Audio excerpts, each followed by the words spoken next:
Hey everyone, today I'm going to teach you how to block YouTube Shorts in Brave browser. Without any further ado, let's get started. First, open your Brave browser on your computer. Once it's loaded up, look towards the upper right corner of the screen where you'll find the menu icon. It typically appears as three horizontal lines. Click on this icon and from the drop-down menu that appears, click on Settings. This will take you to the main configuration area where you can customize various aspects of Brave.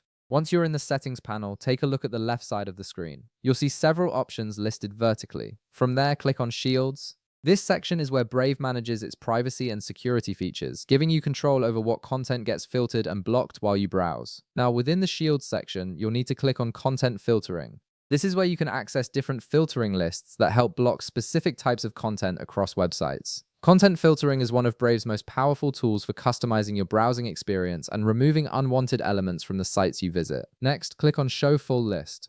This will expand the available options and display all the content filtering lists that Brave supports. These lists include various blockers for ads, trackers, and specific website features that you might want to hide or remove entirely. In the expanded list, you'll see an option labeled YouTube Shorts Blocker. Simply check the box beside it. By enabling this filter, you're instructing Brave to automatically hide YouTube Shorts from appearing on YouTube's homepage, search results, and other areas where they typically show up. This gives you a cleaner YouTube experience focused on regular videos without the distraction of short-form content. And that's it. You've successfully blocked YouTube Shorts in your Brave browser. If this video helped you out, be sure to leave a like, subscribe, and I'll see you in the next one.